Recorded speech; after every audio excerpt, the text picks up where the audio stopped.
नमस्कार everyone, welcoming you in developing success. मैं आपका करंट अफेयर्स का क्लासेस लेने वाली हूँ और बस आगे के जो आधे घंटे हैं डिनोट करो, आपके अपने आप को डिवोट करो अच्छे से, ताकि आपको आज या लास्ट मतलब मैं आपको हर हफ्ते 2 दिन का समरी देने वाली हूँ, क्योंकि आपको बहुत सारे ऐसे न्यूज जो चैनल है वो आपको मिलते होंगे जहां पे आपको ये पता चल जाता है कि क्या पढ़ना है, लेकिन to the point current affairs का अगर रिसोर्सेस आपको चाहिए तो ये है आपके लिए वन स्टॉप सोल्यूशन।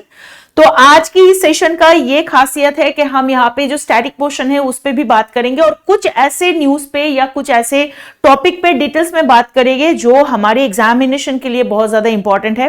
वीडियो को आखिर तक जरूर देखना और मैं आपको जरूर बताऊंगी वीडियो को ज्यादा से ज्यादा लाइक कर देना, शेयर कर देना। तो without doing much ado we should start the class today. तो पहला जो टॉपिक आ रहा है जो कि आज के लिए है, आज का डे मनाया जाता है the international day of women जज। The international day of women जज पे मनाया जाता है और अगर आप देख सकते हो कि this one international day of women जज इस आज के जो दिन है, जो वर्ल्ड वाइड महिलाएं हैं जो जजेस है उनकी जो कंट्रीब्यूशन है उसको याद करवाने के लिए, उसको याद रखने के लिए ये माना जाता है। और स्पेशली जो विमेन जजेस है वो ये इंपॉर्टेंस देते हैं कि जेंडर की डाइवर्सिटी लीगल प्रोफेशंस में और जुडिशियरी में जेंडर डाइवर्सिटी को यहाँ ये दर्शाता है। This is one of the most important news of today.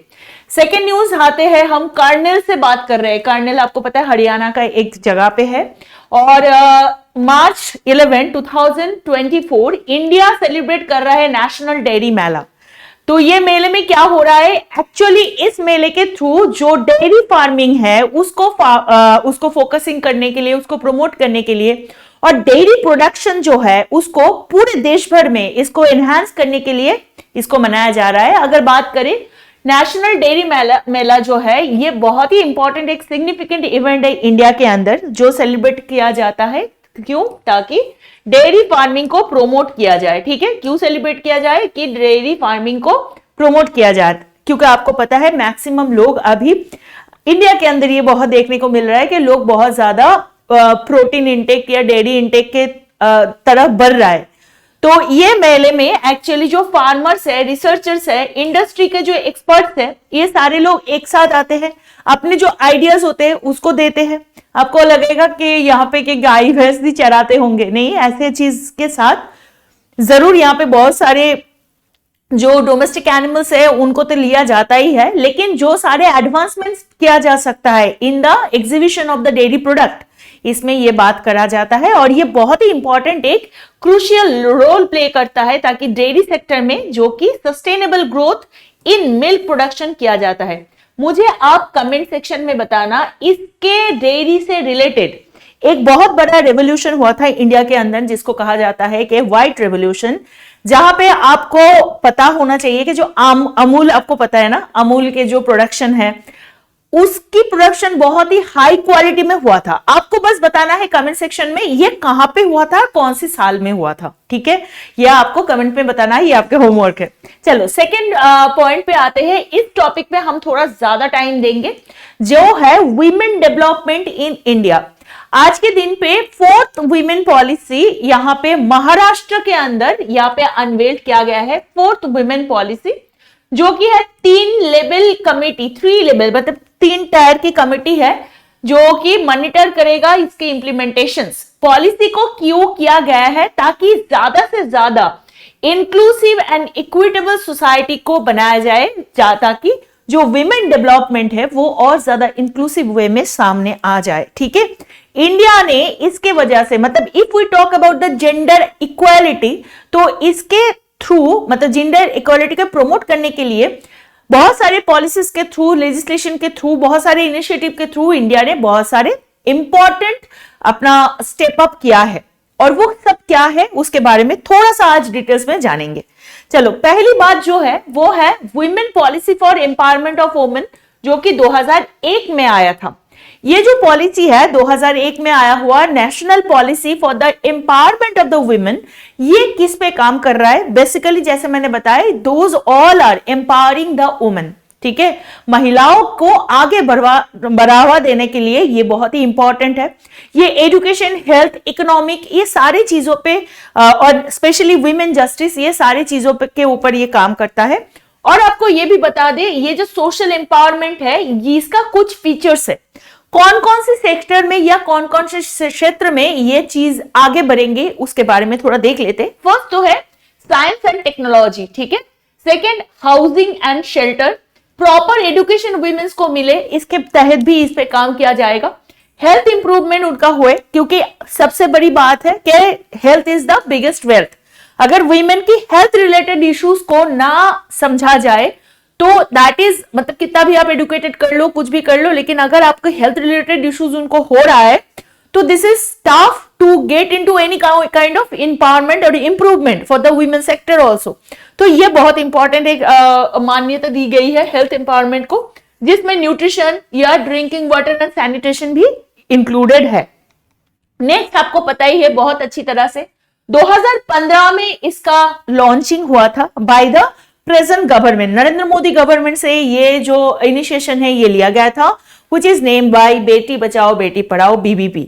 और इसके बारे में आपको पता होना चाहिए कि एक्चुअली गर्ल चाइल्ड जो है, एक तो एक इन्फेंट मोर्टेलिटी रेट बहुत ज्यादा देखने को मिल रहा था गर्ल चाइल्ड के अंदर, और इवन जो इन्फेटिसाइड जिसको कहते हैं वो भी हो रहा था। लेकिन उसको रोकने के लिए और इस लड़कियों को आगे बढ़ावा देने के लिए, ये जेंडर बेस्ड डिस्क्रिमिनेशन को हटाने के लिए, एजुकेशन को प्रमोट करने के लिए ये बेटी बचाओ बेटी पढ़ाओ को लाया गया था। ये बेसिकली एनकरेज करता है birth and education of girl child. और जो यहाँ पे जो मैंने जैसे बताया कि जो फीमेल फोर्टिसाइड होते हैं या इन्फेंटिसाइड होते हैं, इसको रुकवाने के लिए, फीमेल फोर्टिसाइड मतलब जो कि जब वो उम्ब में होते हैं तभी उनको मार देना, जो भ्रूण होता है उसको तभी के तभी मार देना, दैट इज द फोर्टिसाइड। इन्फेंटिसाइड जब वो पैदा हो जाती है तब उनको मार देना, this all are very brutal. तो इसको रुकवाने के लिए, इसको रोकने के लिए this was the most important word, क्या है, बेटी बचाओ बेटी पढ़ाओ। 2015 में ये लागू हुआ था। अनदर वन जिसके बारे में हम बात करेंगे वो क्या है, वर्किंग वुमेन हॉस्टल, ठीक है।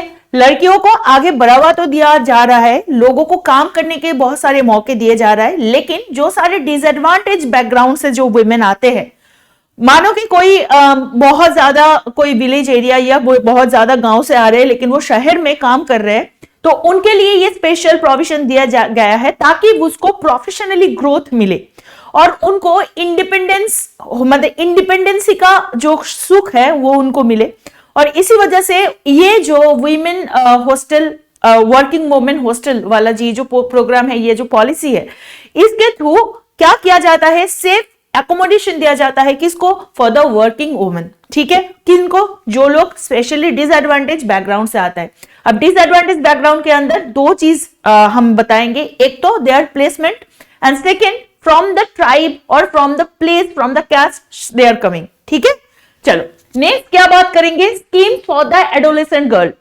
जो एडोलेसेंट गर्ल किसको कहते हैं आपको पता होना चाहिए, 12 से ऊपर से लेकर 18 के इसके बीच में जो जिसको कहते हैं किशोरी अवस्था, इस टाइम के जो बच्चे हैं, जो लड़कियां हैं, उनकी स्किल डेवलपमेंट के लिए, उनकी न्यूट्रिशन प्रोवाइड करने के लिए, उनको एजुकेशन देने के लिए जो एम्पावरमेंट, जो पॉलिसी पे, जो स्कीम पे ये फोकस किया गया है, that is the scheme for the adolescent girl. इसका एम क्या है, सिंपल बात है, इस टाइम पे देखा जाता है कि बहुत सारी इंडिया में बहुत सारी जगह ऐसा है जहां पे ये देखा जाता है कि इस उम्र में अगर लड़की है तो उनकी क्या किया जाता है, शादी किया जाता है। और इसको छोड़कर भी और क्या होता है, एक तो पॉवर्टी एक बहुत बड़ा मैटर होता है, दिस इज वाई बहुत ज्यादा स्कूल ड्रॉप आउट देखने को मिलता है।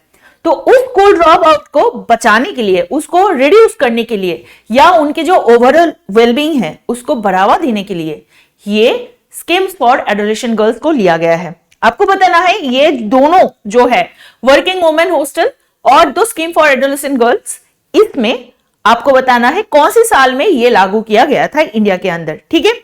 Now we will talk about what, women helpline schemes. बहुत सारे डिस्ट्रिक्ट स्टेट्स में इसको लागू किया गया है ताकि असिस्टेंस मिले टू द वुमेन, ताकि अगर कोई वुमेन कोई वायलेंस, कोई अब्यूज, कोई हैरेसमेंट का सामना कर रही है तो उनको बचाने के लिए ये पॉलिसी, ये हेल्पलाइन स्कीम को ले आया गया है।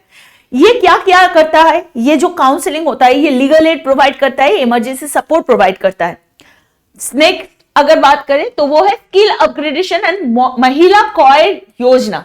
ठीक है, महिला कॉयर योजना ये क्यों किया गया है? वीमेन्स जो लड़कियां हैं जो आगे बढ़ के काम करना चाहते हैं, अपने आप को as an business woman establish करना चाहते हैं, उनको हेल्प करने के लिए या उनको थोड़ा सा बढ़ावा देने के लिए, बूस्ट अप करने के लिए this is important. What is this? Actually it is called the महिला कॉयर योजना, जो कि वुमेन्स की स्किल है और एंटरप्रेन्योरशिप है, इसको एनकरेज करने के लिए। अब बात सिंपल, इससे आपको पता ही चल रहा है कि एंटरप्रेन्योरशिप क्या होगा।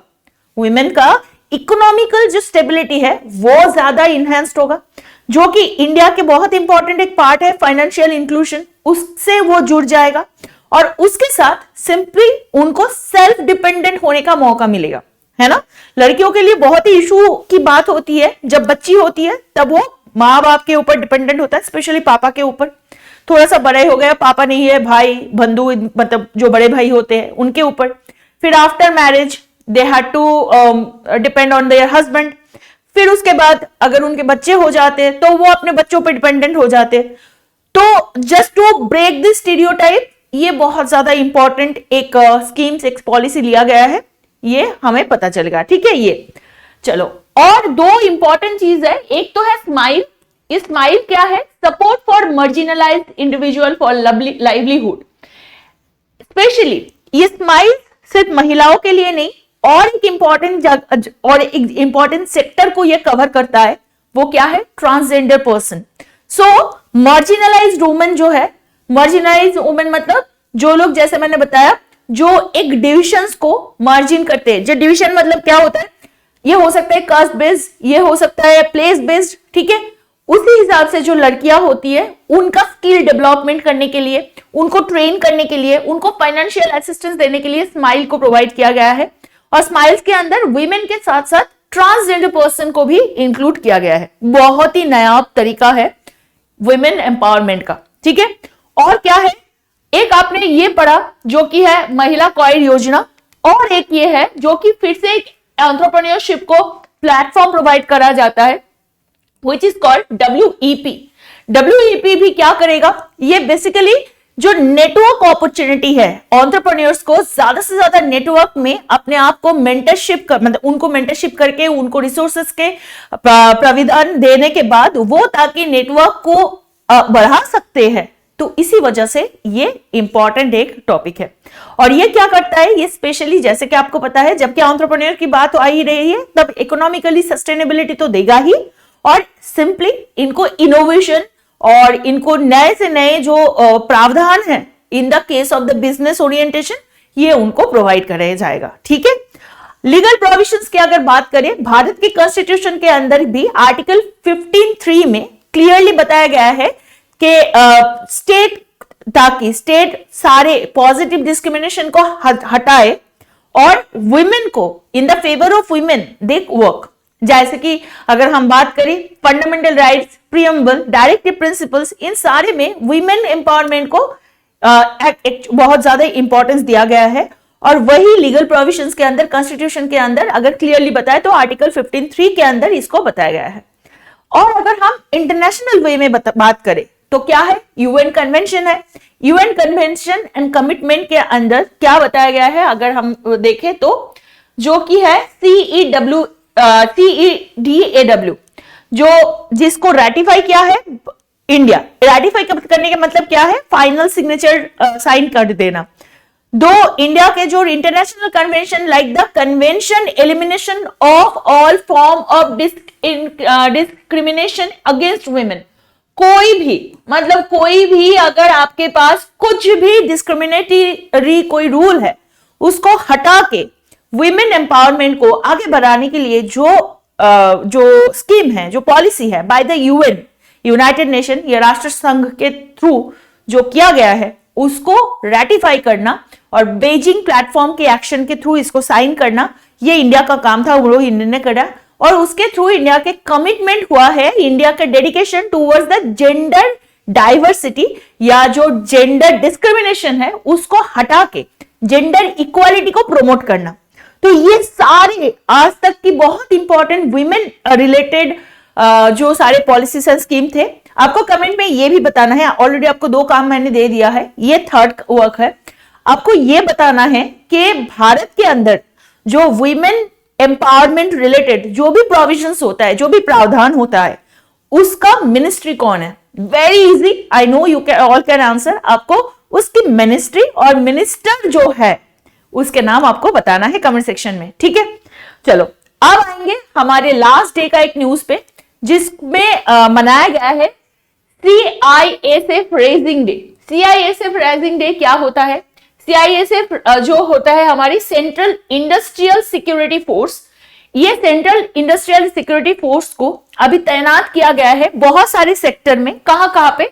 Airport security, metro railway security, protection of strategic installation, और जो कि इनके जो ग्रोथ करने के लिए, इनको अच्छी तरह से इनकी कैपेबिलिटीज को एनहांस करने के लिए ये CISF पर्सनल को बेसिकली यहाँ पे रखा जाता है। और ये क्या है कि ये जो CISF है, ये जो पर्सनल है सेफगार्ड, ये क्या कर रहे हैं? नेशनल जो क्रिटिकल एसेट है इनको सेफगार्ड कर रहे हैं, इनकी सेफ्टी सिक्योरिटी का ख्याल रखते हैं। अगर बात करें तो 1969 में इसका एस्टेब्लिशमेंट हुआ था। और ये क्या करते हैं? ये बेसिकली ये जो सेंट्रल इंडस्ट्रियल सिक्योरिटी फोर्स है, CISF है, ये जो पर्टिकुलर डे है, इस पे इनका जो जन्मदिन है उसको ये मनाते हैं, ठीक है। चलो नेक्स्ट हम बात करेंगे most important news of the day, जो कि है जेनरेटिव AI इन एजुकेशन। आपको पता होगा फर्स्ट टाइम साड़ी पहनते हुए एक AI रोबोट, ह्यूमनॉइड जिसको कहते हैं, वो KTCT higher secondary school in Thiruvananthapuram, जो कि केरला का एक डिस्ट्रिक्ट है, यहाँ पे फर्स्ट एवर इन इंडिया में ये पहली बार इसको प्लेस किया गया है। ये फर्स्ट टाइम यहाँ पे आया है, which is called the generative AI। अब आपको क्वेश्चन हो सकता है कि what is called generative AI। देखो जेनरेटिव AI क्या होता है कि ये जो टेक्नोलॉजिकल बिल्डअप होता है, एक प्रोग्राम सिस्टम होता है, उसके थ्रू ये जेनरेटिव AI काम करता है। अगर जेनरेटिव AI की बात करें, जेनरेटिव AI आपको चैट जीपीटी के बारे में पता है, बिंग के बारे में पता है। ये जो चैट जीपीटी, बिंग, ये क्या करते हैं? ये टेक्स्ट जनरेट करते हैं। उससे थोड़ा सा ऊपर जाके वो क्या करते हैं? They make deep learning language. उस लैंग्वेज के थ्रू हम मशीन लर्निंग करते हैं, और machine learning provide the bigger aspect of the artificial intelligence. जिस मेथड के थ्रू ये क्या करते हैं? Machine can also think like a human, ठीक है। ये एक प्रोग्रामिंग, एक कंट्रोलेबल प्रोग्रामिंग मेथड है, जिसके थ्रू ये जेनरेटिव AI है, इसको डिफाइन करा जाता है। और iris is the first humanoid teacher, ठीक है, याद होगा ये। चलो नेक्स्ट में आते हैं। नेक्स्ट एक बायलैटरल रिलेशनशिप में बहुत ही इंपॉर्टेंट एक न्यूज आया है, जहां पे इंडिया और नेपाल दोनों ही जो डिजिटल पेमेंट कॉरिडोर है इस पे काम कर रहे हैं, जो कि है फाइनेंशियल ट्रांजैक्शन। रिसेंटली आपको पता होना चाहिए कि इंडोनेशिया, श्रीलंका जैसे जो कंट्री है, यहां पे भी UPI को लागू किया गया है, यूनिफाइड पेमेंट इंटरफेरेंस, जो कि एक इंडियन प्लेटफॉर्म है, राइट, जिसके थ्रू पैसे की लेन देन होती है। आपको पता है अगर आप पेटीएम कर रहे हो, गूगल पे कर रहे हो, तो वो जिस प्लेटफॉर्म के थ्रू और जिसके थ्रू वो पूरा ट्रांजेक्शन का काम होता है, that is called UPI। In a next class I will definitely talk about it in a details understanding of the UPI। अगर हम बात करें, नेपाल के एम्बेसडर आए थे शंकर शर्मा जी। उन्होंने रिजर्व बैंक के ये जो नया गाइडलाइंस है उनको बहुत ही उन्होंने सराहा है, और उसके साथ इन्होंने अब मतलब ऑलरेडी ये बताया गया है कि 2 लाख रुपए तक की ट्रांजैक्शन नेपाल में हो सकता है, जहां पे ये वॉक इन कस्टमर के लिए रेमिटेशन कितना है? 50,000, ठीक है। डिजिटलाइजेशन करने के लिए इनके जो प्राइस था वो कितना बढ़ाया गया? 2 लाख तक बढ़ाया गया। RBI के अपडेटेड रेगुलेशन ये बता रहे हैं कि जो अकाउंट होल्डर्स है, जो कि नेपाली अकाउंट होल्डर्स है, वो 2 लाख रुपए तक पर ट्रांजेक्शन कर सकते हैं विदाउट एनी लिमिट। एंड जो मैंने बताया ये 12 पर ईयर, ठीक है, मतलब 12 टाइम्स, अगर पहले जो था, जो वर्किंग था, उसमें क्या किया जा सकता था कि 50,000 रुपीज द हाईएस्ट ट्रांजेक्शन पूरे साल में 12 बार किया जा सकता है। लेकिन now it has been changed, इसको 2 लाख किया गया है विदाउट अ लिमिट, ठीक है। और ये बताया जा रहा है कि जो यूपीआई है और नेपाल का जो है एनसीएचएल मैकेनिज्म, इससे ये जो तरीका है, ये जो ट्रांजैक्शन का जो तरीका है, इसको इंपॉर्टेंस दिया जाएगा, उसके थ्रू ये ट्रांजैक्शन किया जाएगा, सो दैट जो डिजिटल पेमेंट और digitalization of the transaction easier हो सके, ठीक है, नेपाल और इंडिया का। नेक्स्ट टॉपिक पे आते हैं, इसमें क्या बोला गया है, डाक कर्मयोगी प्रोजेक्ट। डाक कर्मयोगी प्रोजेक्ट ये एक प्रोजेक्ट है, एक पोर्टल है।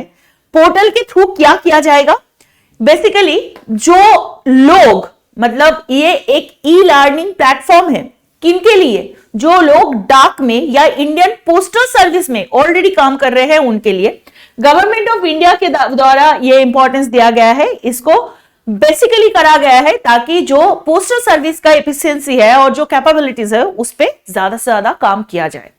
नेक्स्ट हम बात करेंगे most important another topic which is Bharat Tex 2024।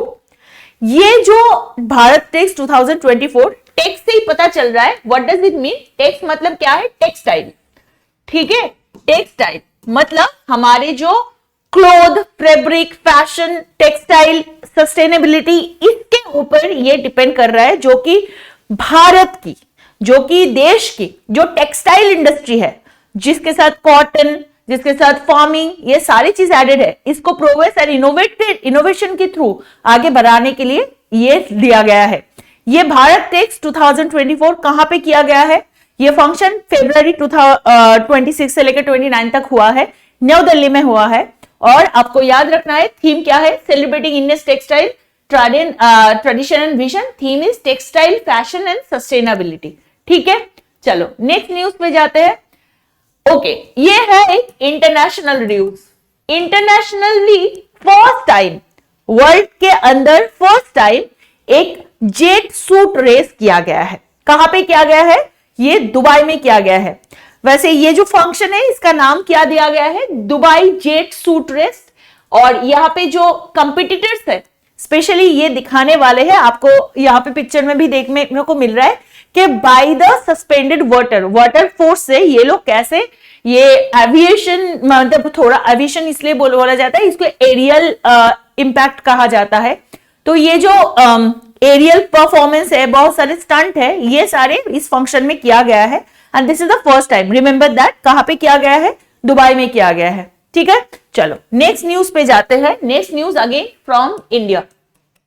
क्या न्यूज है, न्यूज है साहित्य उत्सव, जश्न अदाब, ठीक है। साहित्योत्सव है ये, जश्न अदाब है ये जो फेस्टिवल है। वैसे यहाँ पे one thing is that this is the 14th, ठीक है, this is the 14th not 15th। ये जो है ये लार्जेस्ट लिटरेरी फेस्टिवल है जो कि इंडिया में किया जाता है, जहां पे बहुत सारे कवि सम्मेलन होता है। और बेसिकली भारत के अंदर जो लिटरेचर है उसको सराहने के लिए, आगे बढ़ावा देने के लिए ये फंक्शन को किया जाता है। इसका कौन कहां पे होता है, ये जनपद में होता है यानी इन न्यू दिल्ली, ठीक है।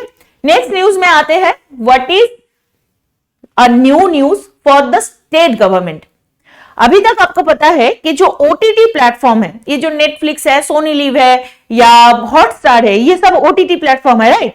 ये जो ओटीटी प्लेटफॉर्म अब तक ये प्राइवेटाइज था, लेकिन फर्स्ट टाइम इंडिया के अंदर एक स्टेट ने ये अपने ओटीटी प्लेटफॉर्म को लॉन्च किया है। कौन सा स्टेट ने, दैट इज बाय केरला, ठीक है। ये मिरर नाउ न्यूज से है। ये केरला का जो चीफ मिनिस्टर है पिनाई विजयन, इन्होंने मार्च 7 को ये फर्स्ट टाइम केरला का ओटीटी प्लेटफॉर्म को लॉन्च किया है, उनका खुद का ओन्ड हुआ, ठीक है। मतलब इसका जो मालिक है, सिंपल वे में इसका जो मालिक है वो केरला स्टेट गवर्नमेंट इटसेल्फ है, ठीक है।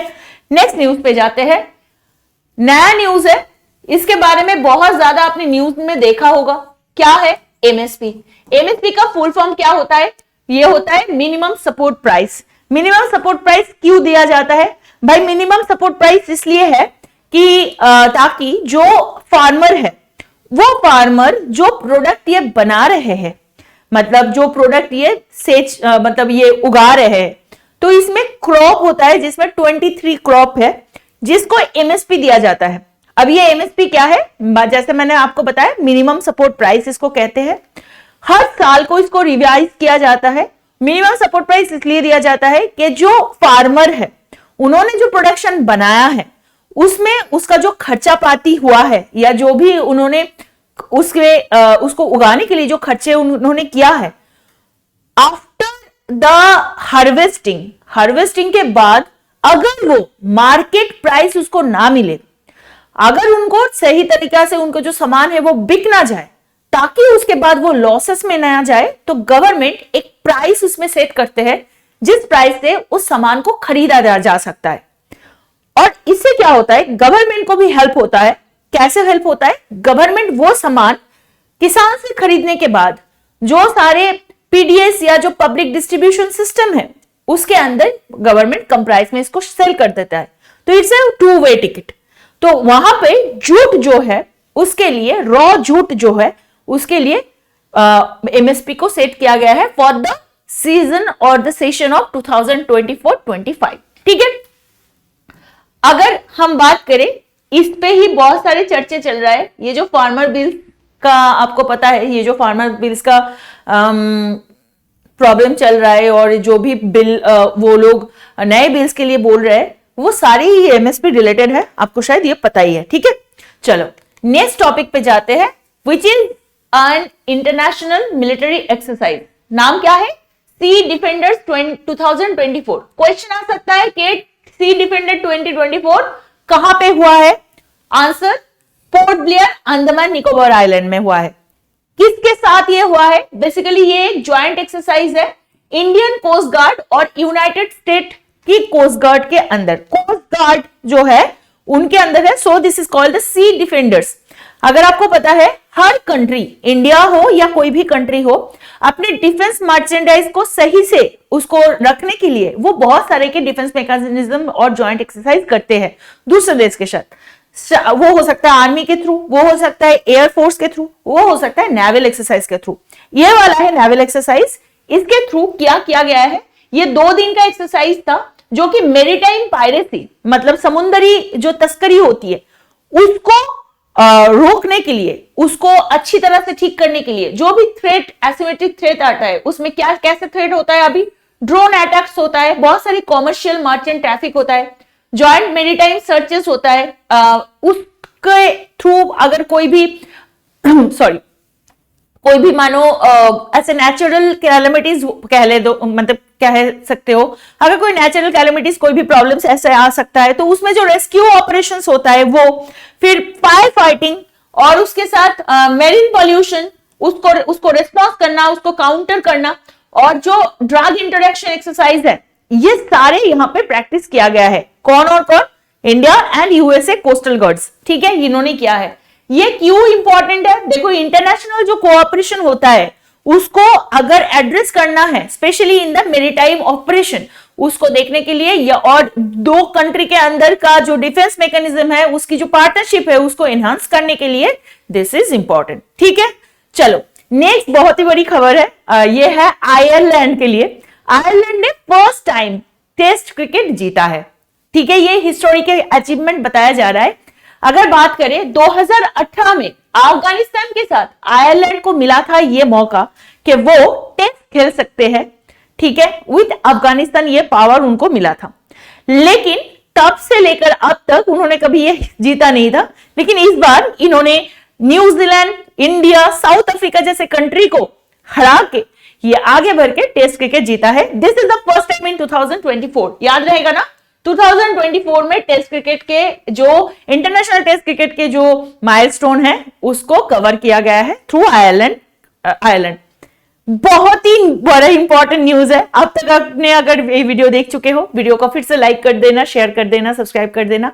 ऑस्कर से आ रहा है, आपको पता ही है, जो मूवी पूरे वर्ल्ड तथा इंडिया को हिला दिया था, जहां पे इंडियन माइथोलॉजी, इंडियन जो कल्चर है उसका बहुत ज्यादा इंपैक्ट देखा गया है, which is Oppenheimer. Oppenheimer movie को ऑस्कर इस बार मिला है 7 कैटेगरी में, 7 ऑस्कर इन्होंने जीता है। क्या क्या है इनको मिला है, अगर आप देख सकते हो, बेस्ट पिक्चर, बेस्ट डायरेक्टर जो कि क्रिस्टोफर नोलन जी है, best actor who is Cillian Murphy, best supporting actor में Robert Downey Junior, and best cinematography, best original score, best film editing. ये 7 कैटेगरी में इनको ऑस्कर मिला है। किसको? ओपेनहाइमर को। ठीक है, ओके। इसको छोड़कर अगर हम बात करें तो ये है, मूवी का नाम है पुअर थिंग्स। इसमें बेस्ट एक्ट्रेस का जो रोल अदा किया था जिन्होंने, एमा स्टोन, इनको मिला है बेस्ट एक्ट्रेस का award in Oscar. Best adapted screen play मिला है अमेरिकन फिक्शन, एक है उनको। बेस्ट ओरिजिनल स्क्रीन प्ले मिला है एनाटॉमी ऑफ फॉल को। बेस्ट एनिमेटेड फीचर्स मिला है how do you live. Best documentary features में है 20 days in Mariupol. Best international film feature हुआ है द जोन ऑफ इंटरेस्ट। आपको एक क्वेश्चन फिर से मैं पूछूंगी, you have to tell me in the comment section के इंडिया के अंदर, इंडिया से कौन सी मूवी को, which movie got the nomination for this. ठीक है, इंडिया के कौन सी मूवी है जिसको ये जोन ऑफ इंटरेस्ट को जैसे मिला है, लेकिन इंडिया की कौन सी मूवी है जिसको नॉमिनेशन मिला था for this category. Sorry, best costume designer और बेस्ट मेकअप हेयर स्टाइल मिला है पुअर थिंग्स को, और बेस्ट ओरिजिनल सॉन्ग मिला है बारबी को। बेस्ट प्रोडक्शन डिजाइन मिला है पुअर थिंग्स को। बेस्ट साउंड मिला है the zone of interest. Best visual effects VI मिला है किसको? गॉडजिला -1। बेस्ट डॉक्यूमेंट्री मिला है the last repair shop. Best animated short film मिला है वॉर इज ओवर। ठीक है, शॉर्ट फिल्म कैटेगरी में किसने जीता है? War is over. Live action short film मिला है wonderful story of Henry sugar. So this was everything for today. आपसे मैं फिर मिलूंगी। आप हमारे साथ जुड़ना ना भूले। आपके साथ, आपके ये करंट अफेयर्स के साथ I am going to cover your static polity portion. तो अपने पेपर को अगर अच्छी तरह से, बहुत अच्छी तरह से, नॉट इन अच्छी तरह, बहुत अच्छी तरह से अगर कवर करना है, और एग्जामिनेशन हॉल में अगर आपको बनना है एकदम माहिर कि yes whatever will come we can answer it, either आप you are preparing for any one day examination, rail, bank, SSC with state PSC, तो आपके लिए ये चैनल और ये क्लासेस होने वाला है one stop solution. Don't forget to join us, like, subscribe, comment. Bye bye, take care, thank you and जय हिंद।